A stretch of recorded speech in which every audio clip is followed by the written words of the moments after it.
Hi, welcome to the Keys podcast with Victor Kyerematen and Lakiesha Martin. nice to meet you, Lakeisha. Nice meeting you too. How are you doing today? I'm fine. So Lakeisha, tell us about yourself. I'm from the United States. I'm from state of Connecticut. I'm a teacher, a business owner, a property manager. So I wear a lot of hats. I recently just started looking into buying. I got interested in buying properties in Ghana, which is one of the reasons why I'm here. That's great. And how's your experience been so far in Ghana? It's Ghana itself, like coming here. Yes. It's been wonderful. I really felt a draw to come here, and I have to say I was not disappointed. The people are just very polite. They're very hospitable, accommodating, and just I've been here for a few days, and I've just had a really good experience. Yes, that's great. Ghanaians, we are known for our hospitality, so I'm glad we didn't disappoint you. So tell us, you say you wear many hats, but you are mostly based in Connecticut in America. So could you tell us a little about the kind of your journey to coming here? Like what kind of you said you had a draw to Ghana. What was that draw, and how did you sort of end up? What was the journey which brought you here? Okay. Well, I think I've always been interested in coming to Africa as a continent as a whole. With Ghana, my family is from Jamaica, so Jamaicans, we have a connection with Ghana. So I just always been interested in the culture, stepping foot, just kind of comparing. And I think that coming here kind of gave me an opportunity to look at, to see like similarities that I would not have been able to see had I come here. So I think that draw came, and then also I've always been interested. I'm interested in property. Like no matter where I go, I'm always like, if I'm in the States and I drive through a neighborhood, I'm always like on my phone looking at Realtor.com to see like how much property values are. So I like the idea of like just the thought of coming here and having property here in the motherland is just really it's exciting to me. So I think that's what got me interested in coming particularly here to Ghana. Yeah, exactly. And how did you find your property interest? How did you do that research? What was the whole process in finding that there was great real estate here and investing in it?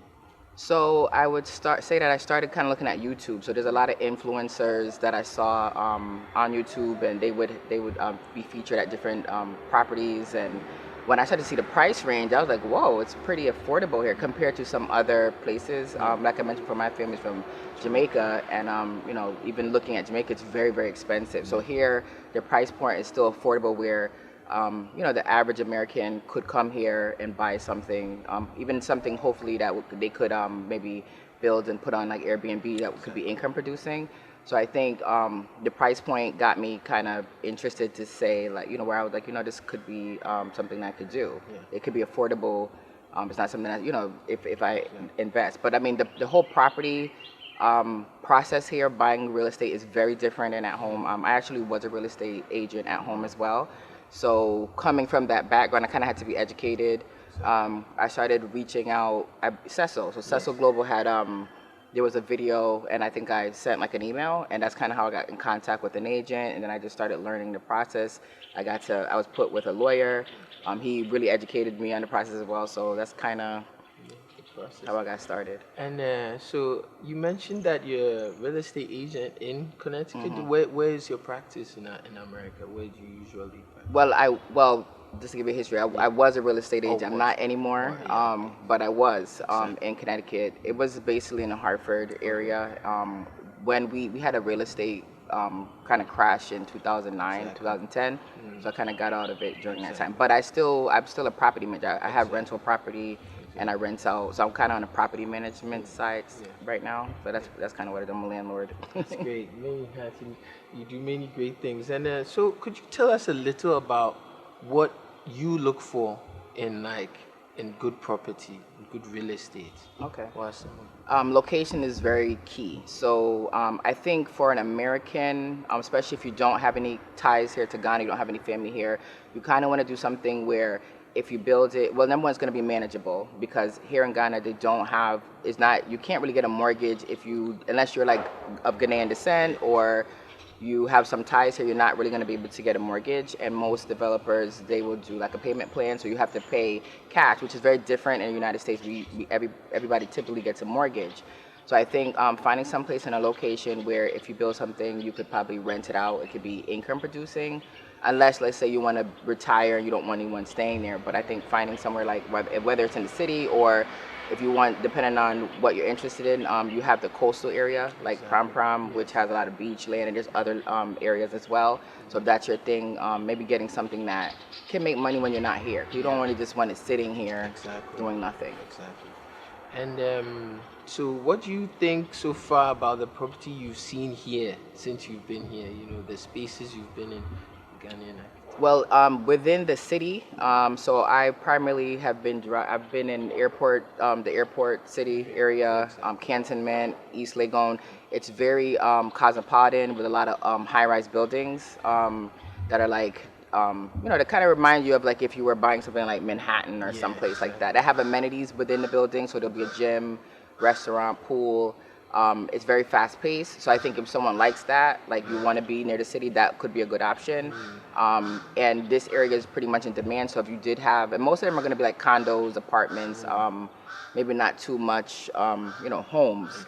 But if that's something that interests someone, they can rent that out. Property like that would be easy to put in a rental pool to generate income.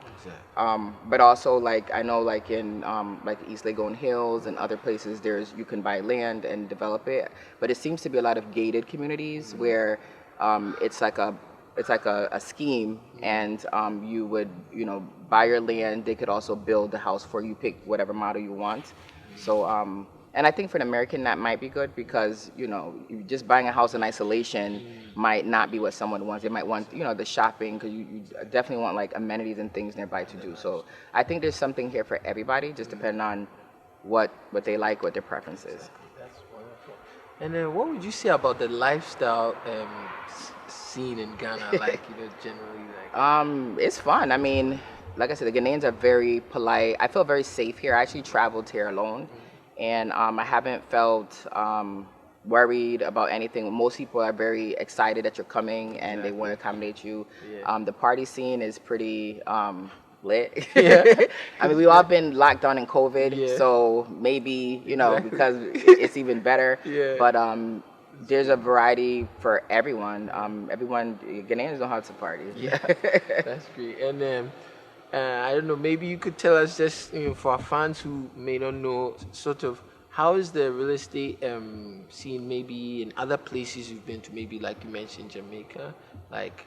Well, I think worldwide, real estate is going up because of COVID. A lot of people are working from home, so they can virtually live anywhere and still be employed wherever they're working. I know in Jamaica, the property is just going up and up and up. You have a lot of people returning back to the country, or people just wanting to live there anyways. So I think universally, real estate is just going up. I know in like in my state, I would say real estate have gone up like 100%. So even right before COVID, homes that were, let's just say it was 150, those houses are probably going for like almost 3 now, because people are, we're next to New York, the state of New York. So people from New York will come work in New York but stay in Connecticut. People from Boston. So real estate is just booming. No matter, you can't go wrong. Let's put it that way. So getting any kind of piece of land or property is always gonna benefit you in the long run. That sounds great. So I'd like to say, what's the one thing you would tell maybe somebody who's watching who wants to visit Ghana, maybe even on a short-term stay, or is looking to invest into real estate in Ghana? Just anything general, like from your experience. I think, well, I can speak as an American coming here. I think you just have to come. Just book a flight. You could go online, booking.com or any one of those sites, book a hotel, anywhere, Seso, anywhere. And just come and see for yourself. Like, I think you definitely have to have feet on the ground here so you can kind of see. It's harder when you're in America because, you can look at the YouTube videos, but you have to be here. So when you come, everything is in perspective. So I think Ghana is growing, and I think that especially for someone from the African diaspora from America, there's an opportunity to come and do something. So whatever you're good at, you could come and be an asset and contribute to the community. But I think the first step is just coming, getting to know Ghana, and then make your judgment from there. But you won't be disappointed. Nice. Thanks for that. So, and what's the one thing you are looking forward to the most in Ghana right now, and even in the future? Okay. For you. Yeah. Okay. Well, short-sightedly on this trip, I haven't gone to the slave castles yet, so that's definitely something that I want to go, because I think that's important. I think anyone that comes from the West should, that's just something that we should do. Exactly. But alongside, I could see myself doing something here. So maybe, I don't know if, maybe down the line I'd retire here, but I could see myself doing some kind of business. Definitely, I want to purchase property here, and having a connection, so I can see me being in contact with Ghana for a very long time. That's great. We're glad to have you, Lakeisha. Well, thank you so much, Lakeisha, for being here with us today. It was a great conversation, and we learned so much today. And it's great having you, and we hope you enjoy Ghana even more in the coming days and years. But thank you for having me. It's been a pleasure. Yes, thanks.